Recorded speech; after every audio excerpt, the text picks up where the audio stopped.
E aí, sejam muito bem-vindos a mais este nosso mergulho profundo. Hoje a gente vai direto ao ponto para desvendar um dos maiores mistérios da nossa existência. Como é que a humanidade de fato constrói o conhecimento científico? Sabe, existe um abismo imenso entre o que o senso comum acha que é a evolução da ciência e a forma como ela realmente avança na prática do dia a dia. E é exatamente essa engrenagem fascinante da nossa mente e do intelecto humano que a gente vai explorar agora. Bora lá? Para começar, imagina só aquela famosíssima história lá do ano de 1666. O jovem Isaac Newton está de boa, sentado num jardim, quando, de repente, ploft, uma maçã cai no chão. Esse tropeço da natureza fez com que esse gênio começasse a se perguntar por que as coisas caem sempre para baixo, né? E a partir disso, ele elaborou a monumental teoria da gravidade. Uma ideia tão poderosa que passou a explicar desde a queda de uma simples fruta até a órbita de planetas gigantescos. Mas aqui vai a grande pergunta. Será que a queda daquela maçã realmente provou a teoria do Newton sem deixar a menor sombra de dúvida? Bom, se a gente perguntar para o influente filósofo da ciência Karl Popper, a resposta é um sonoro não. Acredite se quiser, os cientistas não provam que as ideias dele são verdades incontestáveis. Tá, mas como assim? Certo, vamos nos aprofundar nisso. Para entender por que a ciência não opera através de verdades incontestáveis, a gente tem que dar um passo atrás, ir lá nas raízes da lógica e olhar para o que o filósofo do século XVIII, David Hume, batizou de o problema da indução. Pensa no seguinte, de um lado a gente tem a dedução lógica, que é tipo uma rocha, totalmente inabalável. Por exemplo, se a gente parte das premissas de que todos os peixes têm guelras e de que o John é um peixe, a conclusão óbvia e irrefutável é que, adivinha? O John tem guelras. A verdade já estava perfeitamente ali, embutida nas premissas iniciais. A indução, por outro lado, é o extremo oposto.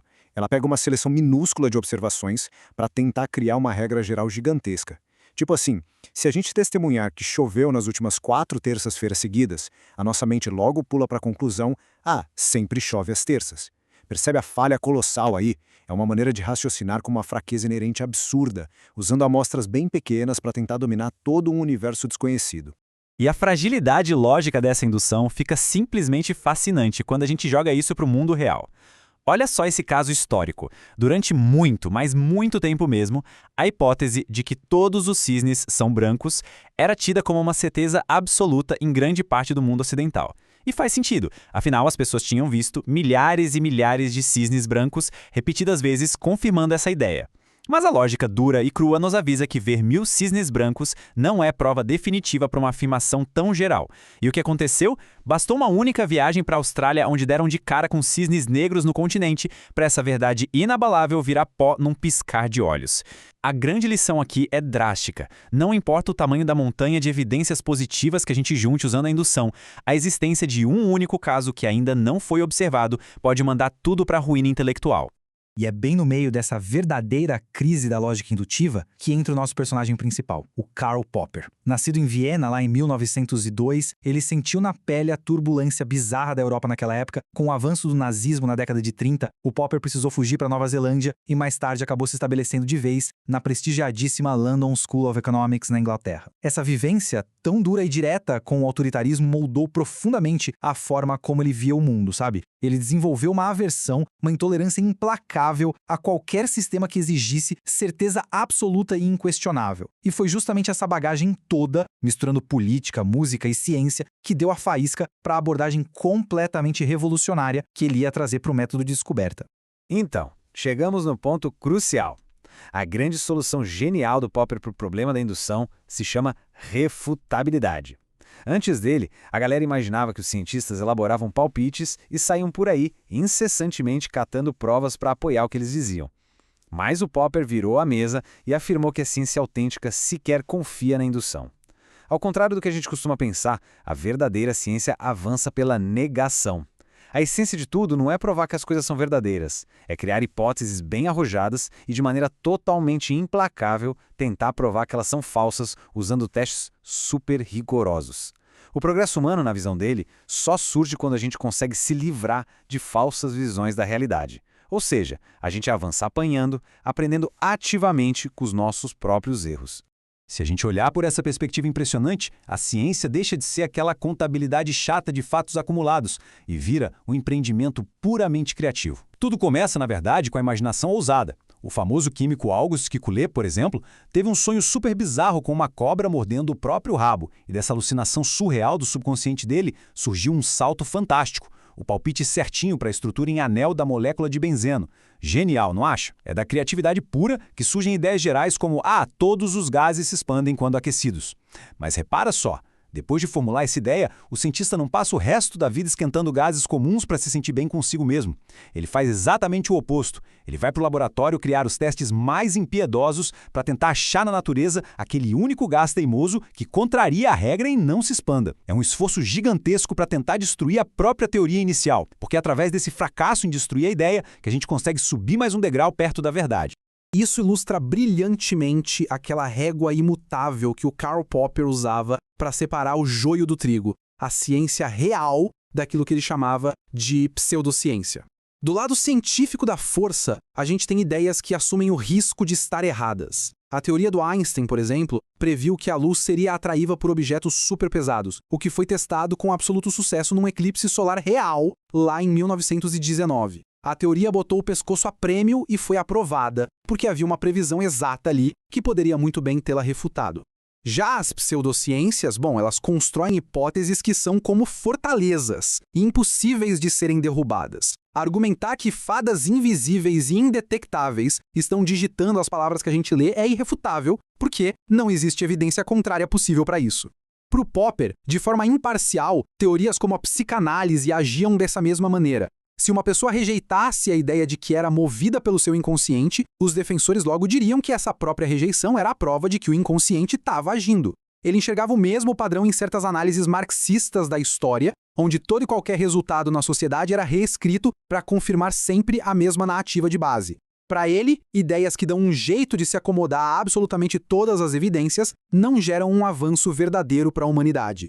Essa visão super elegante e empolgante do Popper acabou dominando a mente dos maiores cientistas do mundo. Afinal, fala a verdade, ela colocava esses pesquisadores na posição de guerreiros heróicos e imaginativos, lutando bravamente contra a falsidade. Até que lá em 1962, um gigantesco balde de água fria foi jogado nessa imagem heróica toda. O historiador da ciência Thomas Kuhn lançou o célebre livro A Estrutura das Revoluções Científicas. O Kuhn revirou os livros de história e trouxe um questionamento profundo para a mesa. Será que essa teoria maravilhosa do Popper sobre ficar destruindo os próprios palpites bate mesmo com a rotina, com o dia a dia real do ambiente científico? E com essa provocação, o Kuhn introduziu uma virada imensa nessa nossa história. O Kuhn bateu o pé e argumentou fortemente o seguinte: na vida real, a gente não vê os cientistas tentando incansavelmente destruir o próprio conhecimento o tempo todo. Afinal de contas, cientistas são seres humanos, e a gente gosta de um certo nível de conforto e de uma rotina, não é verdade? Então ele definiu um termo essencial que ele chamou de ciência normal. Funciona assim. Nessa fase, a comunidade trabalha numa espécie de zona de conforto intelectual, operando obedientemente sobre um modelo ou paradigma que é amplamente aceito na época. Nesse estágio prático do dia a dia, não existe essa sede constante de refutar ideias. Se os pesquisadores esbarram numa evidência estranha, numa anomalia, eles geralmente preferem dizer que houve um errinho simples de medição, ao invés de pular da cadeira e presumir que todo o arcabouço da realidade que eles conhecem está fundamentalmente equivocado. Contudo, a estabilidade e a calmaria nunca duram para sempre. E é aí que a gente chega na explosiva mudança de paradigma.